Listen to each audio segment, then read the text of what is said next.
ವಿಜಯಪುರ ಮಾನ್ಯ ಉಸ್ತುವಾರಿ ಸಚಿವರು ಹಾಗೂ ಕ್ಷೇತ್ರದ ಶಾಸಕರಾದ ಕೆಎಚ್ ಮುನಿಯಪ್ಪನವರಿಗೆ ಮತ್ತು ಕಾಂಗ್ರೆಸ್ ಮುಖಂಡರಾದ ಶ್ರೀ ಮಂಜುನಾಥ್ ರವರಿಗೆ ಸಮುದಾಯದ ಮುಖಂಡರಿಂದ ಅಭಿನಂದನೆಗಳು. ವಿಜಯಪುರ ಪಟ್ಟಣದ ಶಿಡ್ಲಘಟ್ಟ ಕ್ರಾಸ್ ಬಳಿ ಇರುವ ಈದ್ಗಾ ಮೈದಾನದಲ್ಲಿ ಸಮುದಾಯದ ಮುಖಂಡರು ಯಾವುದೇ ತರಹದ ಒತ್ತುವರಿಗೂ ಕೈ ಹಾಕಿಲ್ಲ. ಸರ್ಕಾರದಿಂದ ಯಾವಾಗ ಬೇಕಾದರೂ ಅದನ್ನು ಬಳಸಿಕೊಳ್ಳಬಹುದು. ನಾವು ವರ್ಷದಲ್ಲಿ 3 ಬಾರಿ ಪ್ರಾರ್ಥನೆ ಮಾಡುತ್ತೇವೆ. ಸರ್ಕಾರಿ ಕಾರಬೂ ಇದೆ, ಅದನ್ನು ನಾವು ಬಳಸಿಕೊಳ್ಳುತ್ತಿದ್ದೇವೆ ಹೊರತು ಒತ್ತುವರಿ ಮಾಡುತ್ತಿಲ್ಲ. ಪ್ರಾರ್ಥನೆ ಮಾಡಲು ಜಾಗ ಇಲ್ಲದ ಕಾರಣ ರಸ್ತೆಯಲ್ಲಿ ಕುಳಿತು ಪ್ರಾರ್ಥನೆ ಮಾಡುತ್ತಿದ್ದೆವು. ರಸ್ತೆ ಸಂಚಾರಕ್ಕೆ ತೊಂದರೆಯಾಗುತ್ತಿತ್ತು. ಇದರಿಂದ ಖಾಲಿ ಇದ್ದ ಹಳ್ಳಕ್ಕೆ ಮಣ್ಣು ತುಂಬಿದ್ದೇವೆ. ಸರ್ಕಾರ ಬೇಕು ಅಂದಾಗ ಬಳಸಿಕೊಳ್ಳಲಿ ಎಂದು ಬೆಂಗಳೂರು ಗ್ರಾಮಾಂತರ ಜಿಲ್ಲಾ ಅಲ್ಪಸಂಖ್ಯಾತರ ಘಟಕದ ಜಿಲ್ಲಾಧ್ಯಕ್ಷರಾದ ಗೌಸ್ ಖಾನ್ ಹೇಳಿದರು. ವಿಜಯಪುರ ಪಟ್ಟಣದಲ್ಲಿ ತಮ್ಮ ಕಚೇರಿಯಲ್ಲಿ ಸುದ್ದಿಗೋಷ್ಠಿ ನಡೆಸಿ ಮಾತನಾಡಿ, ಯಾವುದೇ ದುರುದ್ದೇಶದಿಂದ ನಾವು ರಾಜಕಾಲುವೆ ಒತ್ತುವರಿ ಮಾಡಿಲ್ಲ. ಪ್ರಾರ್ಥನೆಗೆ ಅವಕಾಶ ಇರಲಿ ಎಂದು ಸಮುದಾಯದ ಬಂಧುಗಳಿಗೆ ಅನುಕೂಲವಾಗಲೆಂದು ನಾವು ಮಣ್ಣು ಹಾಕಿದ್ದೇವೆ. ಯಾವುದೇ ಕಾರಣಕ್ಕೂ ನಮ್ಮಲ್ಲಿ ಭಿನ್ನಾಭಿಪ್ರಾಯಗಳು ಇಲ್ಲ. ಆದ್ದರಿಂದ ವಿಜಯಪುರದ ಪಟ್ಟಣ ಜನತೆ ಸಹಕರಿಸಬೇಕು ಎಂದು ಮನವಿ ಮಾಡಿದರು. ಕಳೆದ ರಂಜಾನ್ ಹಬ್ಬದ ಪ್ರಯುಕ್ತ ಮಾನ್ಯ ಉಸ್ತುವಾರಿ ಸಚಿವರು ನಮ್ಮ ಕ್ಷೇತ್ರದ ಶಾಸಕರು ಕೆಎಚ್ ಮುನಿಯಪ್ಪ ಅವರ ಮಾತು ಕೊಟ್ಟಂತೆ ಕಾಂಕ್ರೀಟ್ ಕಾರ್ಯ ಮಾಡುತ್ತಿದ್ದಾರೆ. ಸುಮಾರು 30 ಲಕ್ಷದಲ್ಲಿ ಕಾಂಕ್ರೀಟ್ ಕಾರ್ಯವನ್ನು ಪ್ರಾರ್ಥನೆ ಮಾಡಲು ಅವಕಾಶಕ್ಕಾಗಿ ಮಾಡುತ್ತಿದ್ದು ಅವರಿಗೆ ಮತ್ತು ವಿಜಯಪುರ ಪಟ್ಟಣದ ಕಾಂಗ್ರೆಸ್ ಮುಖಂಡರಾದ ಮಂಜುನಾಥ ಅಣ್ಣ ಅವರು ಇದಕ್ಕೆ ಶ್ರಮಿಸಿದ್ದಾರೆ. ಅವರಿಗೆ ನಾವು ಧನ್ಯವಾದಗಳು ಅರ್ಪಿಸುತ್ತೇವೆ ಎಂದರು. ಇದೇ ಸಂದರ್ಭದಲ್ಲಿ ವಿಜಯಪುರ ಪಟ್ಟಣದ ಅಲ್ಪಸಂಖ್ಯಾತರ ಘಟಕದ ಅಧ್ಯಕ್ಷರಾದ ಅಫ್ಜಲ್ ಮಾತನಾಡಿ, ವಿಜಯಪುರ ಪಟ್ಟಣದಲ್ಲಿ ಈದ್ಗಾ ಮೈದಾನದಲ್ಲಿ ಕಾಲುವೆ ಇದೆ, ಆದರೆ ಅಲ್ಲಿ ಕೆಲವರು ಗಲೀಜು ಮಾಡುತ್ತಿದ್ದರು. ಆ ವಾಸನೆಯಲ್ಲಿ ನಾವು ಪ್ರಾರ್ಥನೆ ಮಾಡಬೇಕಿತ್ತು. ಆದ ಕಾರಣ ಸ್ವಚ್ಛತೆ ಮಾಡಿ ಕಾಲುವೆ ಮಣ್ಣು ಹಾಕಿದ್ದೇವೆ. ಯಾವುದೇ ದುರುದ್ದೇಶದಿಂದ ನಾವು ಈ ಕೆಲಸ ಮಾಡಿಲ್ಲ. ಪಟ್ಟಣ ಜನತೆ ಸಹಕರಿಸದಂತೆ ಮನವಿ ಮಾಡಿದರು. ಮಾನ್ಯ ಸಚಿವರಾದ ಕೆಎಚ್ ಮುನಿಯಪ್ಪ ಹಾಗೂ ಕಾಂಗ್ರೆಸ್ ಮುಖಂಡರಾದ ಮಂಜುನಾಥ್ ರವರು 30 ಲಕ್ಷದಲ್ಲಿ ಕಾಂಕ್ರೀಟನ್ನು ಪ್ರಾರ್ಥನೆ ಮಾಡಲು ಅವಕಾಶ ಮಾಡಿಕೊಡುತ್ತಿದ್ದಾರೆ. ಅವರಿಗೆ ಅಭಿನಂದನೆಗಳು ಎಂದು ಹೇಳಿದರು. ಇದೇ ಸಂದರ್ಭದಲ್ಲಿ ಪುರಸಭಾ ಸದಸ್ಯರಾದ ಸೈಯದ್ ಇಕ್ಬಾಲ್, ಸಮುದಾಯದ ಮುಖಂಡರಾದ ಬಾಬು, ಕಾಂಗ್ರೆಸ್ ಮುಖಂಡ ಶಬೀರ್ ಅಹಮದ್ ಹಾಗೂ ಕಾಜ ಮತ್ತಿತರರು ಹಾಜರಿದ್ದರು. ಮಂತ್ರಿಗಳಾದ ಸನ್ಮಾನ್ಯ ಶ್ರೀ ಕೆಎಚ್ ಮುನಿಯಪ್ಪಜಿರವರು ನಮ್ಮ ಸಮಾಜದ ಸಾರ್ವಜನಿಕರ ಒಂದು ಬೇಡಿಕೆಯನ್ನು, ಅನೇಕ ವರ್ಷಗಳ ಬೇಡಿಕೆಯನ್ನು ಅನುಸರಿಸಿ ಅವರು ಕೆಲವೆಡೆ ಕಾಂಕ್ರೀಟ್ ಹಾಕುವ ಕೆಲಸವನ್ನು ಶುರು ಮಾಡಿದ್ದಾರೆ. ಅವರಿಗೆ ಒಂದು ಅಭಿನಂದನೆಗಳನ್ನು ಸಲ್ಲಿಸಲು ಸಮಾಜದ ಪರವಾಗಿ ನಾವೆಲ್ಲ ಕಾಂಗ್ರೆಸ್ ಪಕ್ಷದ ಮುಖಂಡರು, ಸಮಾಜದ ಮುಖಂಡರು ಇವತ್ತೊಂದು ಪತ್ರಿಕಾಗೋಷ್ಠಿಯನ್ನು ಕರೆದಿದ್ದೀವಿ. ತಾವೆಲ್ಲ ಈ ಪತ್ರಿಕಾಗೋಷ್ಠಿಗೆ ಆಗಮಿಸಿದ್ದೀರಿ. ನಮ್ಮ ಸಮಾಜದ ಪರವಾಗಿ ನಾವು ತಮ್ಮನ್ನು ಸ್ವಾಗತವನ್ನು ಕೊಡುತ್ತೇವೆ. ಸುಮಾರು 200 ವರ್ಷ ಇತಿಹಾಸ ಇರುವ ಈದ್ಗಾ ಮೈದಾನ. ಆಗ ವಡಗೇನಹಳ್ಳಿ ಇದ್ದಾಗ ನಮ್ಮ ಊರಿನ ಜನಸಂಖ್ಯೆ ಸುಮಾರು 2-3 ಸಾವಿರ ಜನಸಂಖ್ಯೆ ಇದ್ದಾಗ ಅವತ್ತಿಂದ ಅಲ್ಲಿ ನಮಾಜ್ ಮಾಡ್ಕೊಂಡು ಬರ್ತಾ ಇದ್ದಾರೆ. ಅದು ವಕ್ಫ್ ಬೋರ್ಡಿನ ಸ್ವತ್ತಾಗಿರುತ್ತದೆ. ಅದು 6 ಗುಂಟೆ ಜಾಗ ಇದೆ. ಅದು ಗೆಜೆಟ್ನಲ್ಲಿ 1968ರ ಮೈಸೂರು ಗೆಜೆಟ್ನಲ್ಲಿ ಆ ಜಾಗ ಇಲ್ಲಿ ತೋರಿಸಿದ್ದಾರೆ. ಅದು ನಿಮಗೆ ಇದು ಕೊಡ್ತೀನಿ, ದಾಖಲಾತಿ ಕೊಡ್ತೀನಿ. ಅದು 6 ಗುಂಟೆ ಜಾಗ ಇದೆ. ಅದು ಆ 6 ಗುಂಟೆ ಜಾಗಕ್ಕೆ ಕಾಂಪೌಂಡು ಮತ್ತೆ ನೆಲಹಾಸು ಕಾಂಕ್ರೀಟನ್ನು ಹಾಕಲು ಅದು ಟೆಂಡರ್ ಇದನ್ನು ಕರೆದು ಸರ್ಕಾರದ ವತಿಯಿಂದ ಕೆಎಚ್ ಮುನಿಯಪ್ಪಾಜಿರವರು ಮಾಡಿಸ್ತಾ ಇದ್ದಾರೆ. ಅದಕ್ಕೆ ಎಷ್ಟು ಮೊತ್ತ ಆಗಿದೆ? ಸುಮಾರು ಅದು 30 ಲಕ್ಷ ರೂಪಾಯಿ ಸುಮಾರು ಇದರ ವೆಚ್ಚ ಇದೆ.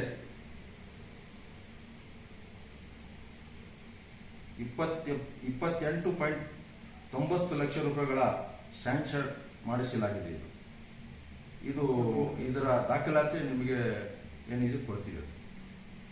ವಿಜಯಪುರ ಮೈನಾರಿಟಿ ಟೌನ್ ಅಧ್ಯಕ್ಷ ಅಫ್ಜಲ್ ಪಾಷಾ ಮಾತಾಡ್ತಾ ಇದ್ದೀನಿ. ಸಾಕಷ್ಟು ದಿನಗಳಿಂದ ಈ ಬೇಡಿಕೆ ಇತ್ತು ನಮ್ಮಲ್ಲಿ, ನಮ್ಮ ಜನಾಂಗದಿಂದ ಈದ್ಗಾ ಮೈದಾನಕ್ಕೆ ಕಾಂಪೌಂಡು ಮತ್ತು ಕಾಂಕ್ರೀಟ್ ಹಾಕ್ಸ್ಕೊಡಿ ಅಂತ. ಹಿಂದೆ ಸಾಕಷ್ಟು ಶಾಸಕರಿಗೂ ನಾವು ಬೇಡಿಕೆ ಇಟ್ಕೊಂಡು ಬಂದಿದ್ವಿ. ಆಯಿತು ಅಂತ ಈ ಥರ ಹೇಳ್ಕೊಂಡೇ ಬಂದರು. ಈ ಸತಿ ನಾವು ಪ್ರಬಲವಾಗಿ ಕೆಎಚ್ ಮುನಿಯಪ್ಪಾಜಿ ಅವರಿಗೆ ಬೇಡಿಕೆ ನೆರವೇರಿಸೇ ಕೊಡಬೇಕು. ನೀವು ಪ್ರತಿ ಶಾಸಕರು ಬಂದು ಬೇರೆ ಆಶ್ವಾಸನೆ ಕೊಟ್ಟು ಹೋಗ್ತಾ ಇದ್ದಾರೆ. ನಮ್ಮ ಜನಾಂಗಕ್ಕೆ ಅನುಕೂಲ ಏನಾಗ್ತಾ ಇಲ್ಲ. ಆ ಮಣ್ಣು ಕಲ್ಲು ಗುಡ್ಡೆ ಮೇಲೆ ಕುತ್ಕೊಂಡು ಆಗುತ್ತೆ ತಕ್ಷಣಕ್ಕೆ ನಾವು ಸ್ವಚ್ಛ ಮಾಡಿಕೊಂಡು ಮಾಡ್ತಾ ಇದ್ರಿ. ಇದು ಈ ಸತಿ ಮಾಡೇ ಬಂದಾಗ 1 ತಿಂಗಳಲ್ಲಿ ಇದು ಕಾರ್ಯಕ್ರಮ ಕಾರ್ಯ ಮಾಡ್ಕೊಡ್ತೀನಪ್ಪ, ನಿಮಗೆಲ್ಲ ಅನುಕೂಲ ಮಾಡ್ತೀನಿ ಅಂತ ಮಾಡಿಕೊಟ್ಟಿದ್ರು. ಅದೇ ಥರ ಇನ್ನೇನು ಹಬ್ಬ ಹತ್ರ ಬಂತು ಅಂತ ನಾವು ವಾರ ದಿವಸದಿಂದ ಎಚ್ ಮುನಿಯಪ್ಪಾಜಿ ಅವ್ರಿಗೆ ಹೇಳಿದಾಗ ನಮ್ಮ ಮಂಜಣ್ಣವರು ಇವರೆಲ್ಲ ಸಹಕಾರ ತಗೊಂಡು, ಮಂಜಣ್ಣವರು ಇದು ಕೆಲಸ ಮಾಡೇಬೇಕು ಸರ್, ನಾವು ಜನಾಂಗಕ್ಕೆ ಮಾತು ಕೊಟ್ಟಿದ್ದೀವಿ. ಇವರು ಮತ್ತೆ ಹಬ್ಬ ಬಂದುಬಿಟ್ಟು ಈ ಹಬ್ಬದ ದಿವಸ ಎಲ್ಲರೂ ಕೇಳಿದಾಗ ನಾವು ಏನು ಇದಕ್ಕೆ ಉತ್ತರ ಕೊಡೋಕ್ಕಾಗಲ್ಲ, ಫಸ್ಟ್ ಈ ಕೆಲಸ ಮಾಡಬೇಕಾದಾಗ ಆಯ್ತಪ್ಪ ಅದೇನಾಯ್ತು ಕಾಂಟ್ರಾಕ್ಟರ್ಗೆ ಕರೆಸಿ ನಾನು ಮಾತಾಡ್ತೀನಿ, ಅದೇನಾಯ್ತು ಕೆಲಸ ಮಾಡಿ ಮುಗಿಸ್ರಿ ಅಂತ ಹೇಳಿದ್ರು. ಅದೇ ರೀತಿ ನಾವು ನಮ್ಮ ವೆಂಕಟೇಶ್ ಅವರಿಗೆ ಕಾಂಟ್ರಾಕ್ಟ್ ಆಗಿದ್ದೀವಿ. 6 ಗುಂಟೆ ಜಾಗನ ಕಾಂಕ್ರೀಟ್ ಹಾಕೊಡಿ ಅಂತ ಮನವಿ ಅವ್ರು ಮಾಡ್ತಾ ಇದ್ದಾರೆ. ಅಕ್ಕಪಕ್ಕ ಎಲ್ಲ ಸ್ವಲ್ಪ ಗಲೀಜು ನೀಟಾಗಿ ಕ್ಲೀನ್ ಮಾಡ್ಕೊಳ್ಬೇಕು ಅನ್ನೋ ಉದ್ದೇಶದಿಂದ ಕ್ಲೀನ್ ಮಾಡಿದ್ದೀವಿ. ಉದ್ದೇಶಪೂರ್ವಕವಾಗಿ ನಾವು ಆ ಜಾಗ ಹಾಕ್ಕೊಳ್ಬೇಕು ಅನ್ನೋ ಉದ್ದೇಶದಿಂದ ಏನು ಕ್ಲೀನ್ ಮಾಡಿಲ್ಲ, ನಮ್ಮ ಪ್ರೇಯರ್ಗೆ ಅವ್ರ ಅನುಕೂಲ ಆಗಲಿ ಅಂತ ನಾವು ಮಾಡ್ಕೊಂಡಿದ್ದೀವಿ. ಈ ಸರ್ಕಾರಕ್ಕೆ ತೊಂದರೆ ಆಗ್ತಾಯಿತ್ತಂದ್ರೆ ಅದಕ್ಕೆ ಸರ್ಕಾರಕ್ಕೆ ನಾವು ಬದ್ಧವಾಗಿರ್ತೀವಿ. ಸರ್ಕಾರ ಯಾವುದೇ ಫ್ರೇಮ್ ಬಂತಾದ್ರೂ ನಾವು ಸರ್ಕಾರಕ್ಕೆ ಅಲ್ಲಿ ಹೋಗೋದಿಲ್ಲ. ಸರ್ಕಾರಿ ಜಾಗ ಸರ್ಕಾರಕ್ಕೆ ಆಗಲಿ, ಅದೇನೋ ಕಾಲುವೆ ಅನ್ನೋದೇನೋ ಬಂದಾಗ ತಕ್ಷಣಕ್ಕೆ ನಮಗೆ ಪ್ರೇಯರ್ಗೆ ನೀಟಾಗಿ ಮಾಡ್ಕೊಬೇಕು, ಪ್ರೇಯರ್ ಮಾಡೋದಕ್ಕೆ ಕ್ಲೀನ್ ಮಾಡ್ಕೊಳ್ಬೇಕು ಉದ್ದೇಶದಿಂದ ಮಾಡ್ಕೊಂಡಿದ್ದೀವಿ. ಇದರಿಂದ ನಾವು ಯಾರಿಗೂ ತೊಂದರೆ ಕೊಟ್ಬಿಡ್ದು ನಮ್ಗೆ ತೊಂದರೆ ಆಗಬಾರ್ದು ಅನ್ನೋ ಉದ್ದೇಶದಿಂದ, ನಾವು ಸೌಹಾರ್ದದಿಂದ ಹೋಗ್ಬೇಕು ಅನ್ನೋ ಉದ್ದೇಶದಿಂದ ನಾವೆಲ್ಲ ಹಿಂದೂ ಮುಸ್ಲಿಂ ಅಣ್ಣ ತಮ್ಮಂದಿರಿದ್ದಂಗಿದ್ದೀರಿ. ಅವರ ಮೂಲಕ ನಾವು ಬರ್ತೀರಿ, ನಮ್ಮ ಮೂಲಕ ಎಲ್ಲ ಸ್ನೇಹಿತರು ಕರೀತೀರಿ. ಇದರಲ್ಲಿ ಏನು ಭೇದ ಭಾವ ಏನಿಲ್ಲ, ಎಲ್ಲ ಒಂದಾಗಿ ಹೋಗೋಣ ಅನ್ನೋ ಉದ್ದೇಶದಿಂದ ಈ ಕಾರ್ಯಕ್ರಮ ನಡೆಸ್ತಾ ಇದ್ದೀರಿ. ಒಳ್ಳೆ ಪ್ರಶ್ನೆ ಕೇಳಿದ್ದೀರಿ, ಒಳ್ಳೆ ಪ್ರಶ್ನೆ ಕೇಳಿದ್ದೀರಿ. ಅದಕ್ಕೆ ಇಡೀ ನಮ್ಮ ಮುಸ್ಲಿಮ್ಸ್ ಕಮ್ಯುನಿಟಿಯವರು ಅವ್ರಿಗೆ ಏನ್ ಮಾಡಿದ್ರು ಅಂದ್ರೆ, ಅವ್ರಿಗೆ ಗೊತ್ತಿದ್ರು ಅಲ್ಲಿ ನೋಡಿ, ಆ ಜಾಗ ಏನಿದೆ ಅಲ್ಲಿ ತನಕನೂ ನಮ್ಮ ಒಂದು ಅನುಭವದಲ್ಲಿ ಇರೋ ಜಾಗನೇ, ನಮ್ಮ ಸಮಾಜದ ಈದ್ಗಾ ಜಾಮಿಯಾ ಮಸೀದಿಯ ಅನುಭವದಲ್ಲಿರೋ ಜಾಗನೇ ಅದು. ಅದರಲ್ಲಿ ಅಲ್ಲಿ ಮನೆ ಕಟ್ಟಿರೋದು ಮೊದಲಿಂದ ಅದು ಮನೆ ಅಲ್ಲಿದೆ. ಅವರು ಅಲ್ಲಿ ವಾಸವಾಗಿದ್ದಾರೆ. ಜನ ನಮ್ಮ ಸಾರ್ವಜನಿಕ ನಮ್ಮ ಮುಖಂಡರು ಅಲ್ಲಿ ವಾಸವಾಗಿರೋದಕ್ಕೆ ಅವ್ರಿಗೆ ಒಂದು ಪರ್ಮಿಷನ್ ಕೊಟ್ಟಿದ್ದಾರೆ. ಈಗ ತಕ್ಷಣಕ್ಕೆ ಅಲ್ಲಿ ಜಾಗ ಏನು ಚಿಕ್ಕದಾಗ ಆಗ್ತಾ ಇದೆ, ಪ್ರೇಯರ್ಗೆ ಜಾಗ ಸಾಲ್ತಾ ಇಲ್ಲ ಅಂತ ಹೇಳ್ಬಿಟ್ಟು ಅದು ತೆರವುಗೊಳಿಸೋದಕ್ಕೆ ಪ್ರಯತ್ನ ಮಾಡಿದ್ವಿ. ಏನಂದ್ರೆ ಅವ್ರಿಗೆ ಪ್ರಯತ್ನ ಅಂದ್ರೆ ಅವ್ರಿಗೆ ಕೇಳ್ಕೊಂಡ್ವಿ, ಬೇರೆ ಕಡೆ ಎಲ್ಲ ವ್ಯವಸ್ಥೆ ಮಾಡ್ತೀವಿ, ತಕ್ಷಣಕ್ಕೆ ಇದೆಲ್ಲ ಹಾಕ್ಸ್ಬಿಡೋಣ ವ್ಯವಸ್ಥೆ ಅಂತ ಅವರು ಹೇಳಿದ್ರೆ ನಿಮ್ಗೆ ಬೇರೆ ಕಡೆ ಮನೆ ಮಾಡ್ಕೊಡ್ತೀವಿ. ತಕ್ಷಣಕ್ಕೆ ಮನೆ ಸಿಗ್ತಾ ಇದ್ದಾಗ ನಿಮ್ಗೆ ಬಾಡಿಗೆ ಮನೆ ಕೊಡ್ತಿದ್ರು ಇಡೀ ಮುಸ್ಲಿಂ ಜನಾಂಗದವರು ಬಾಡಿಗೆನೂ ಕೊಡ್ತೀರಿ, ನಿಮ್ಗೇನು ತೊಂದರೆ ಮಾಡೋದಿಲ್ಲ ಅಂದಾಗ ಅವ್ರು ಒಪ್ಕೊಂಡು ಆಯ್ತು ಅಣ್ಣ ನೀವೆಲ್ಲ ದೊಡ್ಡವ್ರು ಹೇಳ್ತಾ ಇದ್ದೀರಿ ಆಯ್ತು ಅಂತ ಹೇಳ್ತಾರೆ. ತಿರ್ಗಿ ಮತ್ತೆ ಅವ್ರು ಸಾಯಂಕಾಲ ಇಲ್ಲ ಆಗಲ್ಲ ನಾನು ಇಲ್ಲೇ ಇರ್ತೀನಿ, ನನ್ಗೆ ಇದು ಬಿಟ್ಕೊಡ್ಬಿಡ್ರಿ ಅನ್ನೋ ಮಟ್ಟಕ್ಕೆ ಇದು ಮಾಡಿದ್ರು. ಆ ಜಾಗದಲ್ಲಿ ಯಾವುದೇ ಜನಾಂಗ ಮುಸ್ಲಿಂ ಜನಾಂಗದಿಂದನೇ ತೊಂದರೆ ಇರೋದು. ಪ್ರತಿಯೊಂದು ಕಡೆ ನಮ್ಮ ಜನಾಂಗದ ಕೆಲಸಗಳಲ್ಲಿ ಹಿಂದೂ ಜನಾಂಗದಿಂದ ಇವತ್ತವರೆಗೂ ವಿಜಯಪುರ ಇತಿಹಾಸದಲ್ಲಿ ಎಲ್ಲೇ ಏನು ತಕರಾರಿಲ್ಲ. ನಮ್ಮಲ್ಲೇ 3-4 ಗುಂಪುಗಳಾಗಿ ನಾವು ಭಿನ್ನಾಭಿಪ್ರಾಯಗಳಿದೆ ಹೊರತು ಹಿಂದೂ ಜನಾಂಗದಿಂದ ಎಲ್ಲೂ ನಮ್ಗೇನು ತೊಂದರೆ ಇಲ್ಲ. ಈ ಕಡೆ PWD ಜಾಗ ಇದೆ, ಹಿಂದ್ಗಡೆ ಸರ್ಕಾರಿ ಜಾಗ ಇದೆ. ಇದು ಬಳಸ್ಕೊಳ್ಳೋ ವಿಧಾನ ಏನಂದ್ರೆ ಒಂದು ವರ್ಷಕ್ಕೆ 3 ಸಾರಿ ಬಳಸ್ಕೊಳ್ತಾ ಇದೀವಿ ಹೊರತು ಆ PWD ಜಾಗ ಆಗ್ಲಿ ನಮ್ದಲ್ಲ, ಆ ಸರ್ಕಾರಿ ಜಾಗ ಆಗ್ಲಿ ನಮ್ದಲ್ಲ. ಈಗ ಅವ್ರು ದೂರು ಕೊಟ್ಟಿದ್ದಾರೆ, ಅದಕ್ಕೇನು ಪರಿಹಾರ ಮಾಡಿದ್ದೀರಿ ಸರ್? ಅದಕ್ಕೆ ದೂರಿಗೆ ನಾವು ಅವ್ರಿಗೆ ಮಾತಾಡಿದ್ರಿ, ನೀವು ನಮ್ಮ ಇದಕ್ಕೆ ಮಾತಕ್ಕೆ ನೀವು ಸ್ಪಂದಿಸಿ.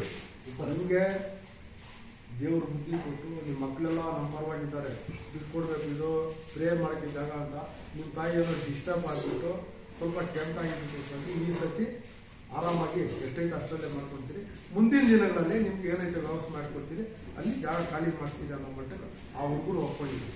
ಅಲ್ಲ, ಕಂಪ್ಲೇಂಟ್ ಕೊಟ್ಟಿರೋ ವಿಚಾರವಾಗಿ ಕಂಪ್ಲೇಂಟ್ ಅವ್ರು ರಾಜಿ ಆದರು, ಕಂಪ್ಲೇಂಟ್ ಏನು ಕೊಟ್ಟಿಲ್ಲ, ನಮ್ಗೆ ತೊಂದರೆ ಆಯ್ತು ಅನ್ನೋ ಮಟ್ಟಿಗೆ ಇದಾಯ್ತು. ಆಮೇಲೆ ಮುಖಂಡರೆಲ್ಲ ಹೋಗಿ ಆಮೇಲೆ ಏನು ಹೇಳ್ಬೇಕು ಎಲ್ಲ ಹೇಳಿದಾಗ ಆಯ್ತು ಇದು ರಾಜಿ ಆಗ್ತೀರಿ, ನಮ್ಗೇನು ನೀವು ತೊಂದರೆ ಕೊಡಬೇಡಿ, ನಿಮ್ಗೆ ನಾವು ತೊಂದರೆ ಕೊಡಲ್ಲ, ಮುಂದಿನ ದಿನಗಳಲ್ಲಿ ಅನುಸರಣೆ ಮಾಡ್ಕೊಂಡು ಹೋಗೋಣ ಅನ್ನೋ ಮಟ್ಟಿಗೆ ಮುಚ್ಚಳಿಗೆ ಬರ್ಸ್ಕೊಂಡು ಕಳಿಸಿದ್ದಾರೆ.